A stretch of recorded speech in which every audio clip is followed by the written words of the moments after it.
Good morning, my brothers and sisters. Welcome to episode number 13 in the book of 1 Thessalonians. Today's passage is such an encouragement. In fact, it tells us that the 6 verses that we're going to look at today are supposed to be an encouragement for brothers and sisters, believers, that these verses are specifically supposed to be used to encourage one another. I'm going to call today believers becoming undead. Undead is just a big theme in TV and movies and stuff. But today we're going to find out about actually what happens to people after they die, if they're believers. That's kind of a critical thing. So there's stuff to know in this passage. Pay attention. 6 verses. Here we go. Verse 13 from 1 Thessalonians chapter 4. But we do not want you to be uninformed, brothers, about those who are asleep, that you may not grieve as others who do not have hope. So he's telling us here, first of all, that there's stuff to know, so let's not be uninformed. Secondly, he's telling us that believers, quote unquote, die, but he actually doesn't even want to call it death. He uses a different word for it, which is asleep. Now, the characteristic of asleep is you're kind of out of it 1 minute and the next minute you're awake. That's the picture of this. And everybody that you know is eternal. Everybody you know is going to wake up to an eternal consciousness, an awakeness. I recently heard a comedian who said you're just going to be dead and then you're not going to know it. And he pronounced his theology and was making light of it. But really, that's just wishful thinking on his part. This is actually what's going to happen. He is going to wake up, and the question is, where is he going to wake up? All right, and then the third thing from this passage is grieving is real, but it needs to be an informed grieving, and that is informed with hope. Okay, that's verse 13. Verse 14.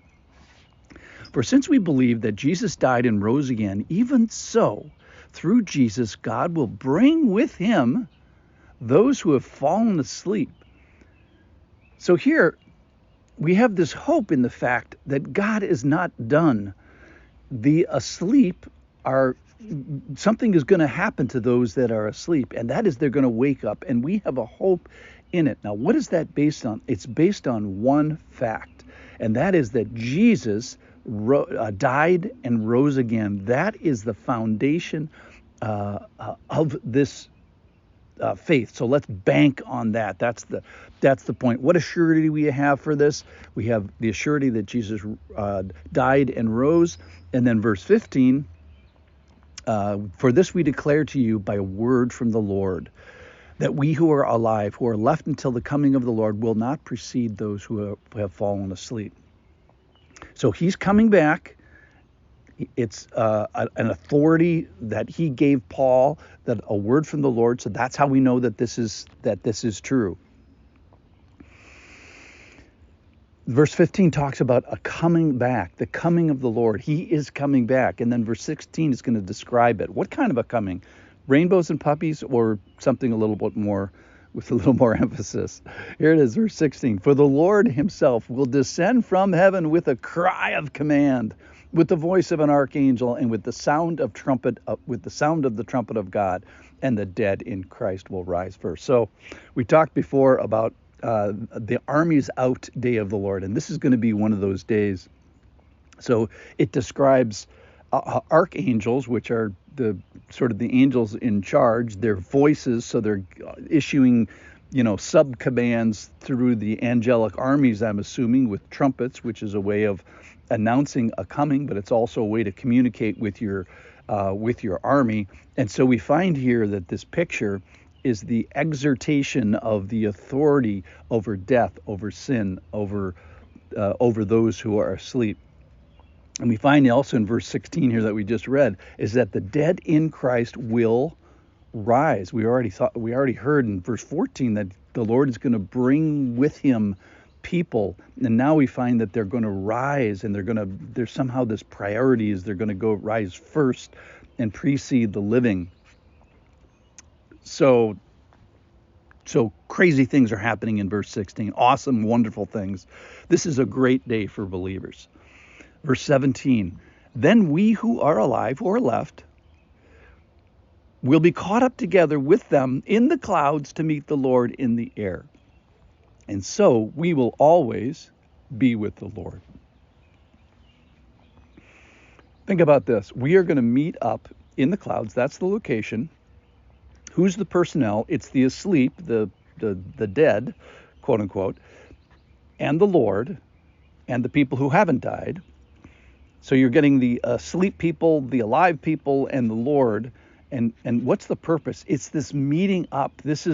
So when do you meet someone? You meet somebody on day one. Now, the cool thing about this is it tells you what happens on day 2 and day infinity, and that is we will always, think about this, we will always be with the Lord. There's no expiration date on this passage.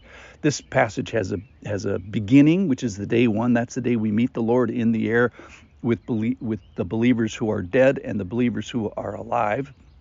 All of them becoming undead. And how long are they going to become undead? And that is forever. And where are they going to become undead? That is with the Lord.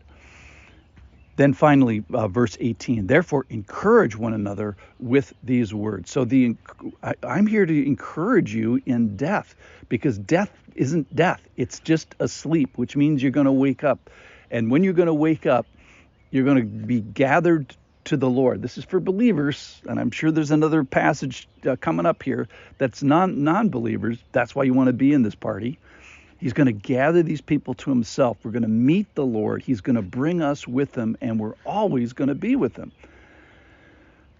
To end, we're going to be with previous believers. That's a little added bonus. So we find in this passage how believers become undead.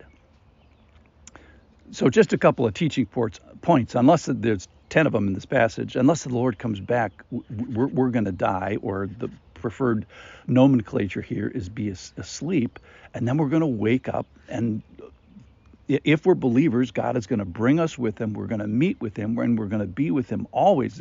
You definitely want to be with this crowd. You get to decide now if you're going to be with the forever of the Lord, because afterwards it's going to be too late, because you sort of wake up either with him or wake up against him. So what are you doing with your eternity today? Believe, have faith, trust in him, be brought with him, and when you die, meet with him when you die, wake up with him, and always be with him. This podcast is called 7 Minutes of Be With Me, and we're going to move from that to being 100% be with me. What a great day. Be encouraged today. See you tomorrow.